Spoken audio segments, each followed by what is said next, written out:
കുട്ടിയെ കണ്ടു, കുട്ടിയായിട്ട് സംസാരിച്ചു. കുട്ടിക്ക് വേദനയുണ്ട്. കള്ളിൻ്റെ ഈ ഭാഗത്ത് ആണ് നല്ല വേദനയുള്ളത്. ഡോക്ടർ സൂപ്രണ്ടും ന്യൂറോയുടെ ഡോക്ടറും അവിടെ ഉണ്ടായിരുന്നു.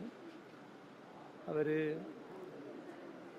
ശുഭപ്രതീക്ഷയിൽ തന്നെയാണ്, നല്ല ചികിത്സ നൽകിക്കൊണ്ടിരിക്കുന്നുണ്ട്. അതീവ നിർഭാഗ്യകരമായ നിലയാണ് അവിടെ ഉണ്ടായത്. അമ്മ മരണപ്പെട്ടു പോയതാണ്. ഇവർ രണ്ട് കുട്ടികൾക്കും പരിക്ക് പറ്റി. ഈ കുട്ടിക്കാണ് മാരകമായ പരിക്കേറ്റിട്ടുള്ളത്. ഇക്കാര്യത്തിൽ സാധാരണഗതിയിൽ സ്വീകരിക്കേണ്ട നടപടികൾ പെട്ടെന്ന് തന്നെ സർക്കാർ സ്വീകരിക്കുക എന്നുള്ളതാണ് ആവശ്യമായിട്ടുള്ളത്. ആ നടപടികൾ സ്വീകരിക്കുമെന്ന് പ്രതീക്ഷിക്കുക. 6 സംഭവങ്ങളാണ് റിപ്പോർട്ട് ചെയ്ത് കഴിഞ്ഞ കുറച്ച് ദിവസങ്ങൾക്കുള്ളിൽ. 18 ദിവസങ്ങൾക്കുള്ളിൽ അതിനൊപ്പം തന്നെ മന്ത്രി പറയുന്നത് മന്ത്രിയുടെ ഒറ്റമൂലി ഇല്ലെന്നാണ് പറയുന്നത്.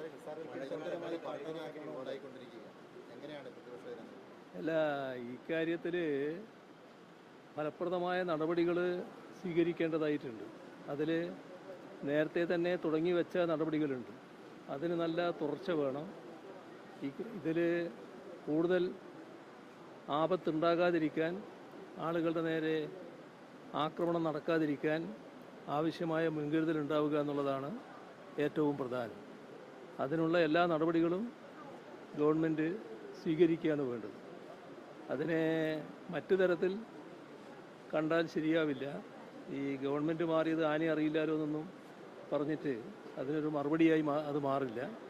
തുടർ നടപടികൾ സ്വീകരിക്കുക എന്നുള്ളതാണ് ഇന്നത്തെ ഘട്ടത്തിൽ ആവശ്യം. ശരി.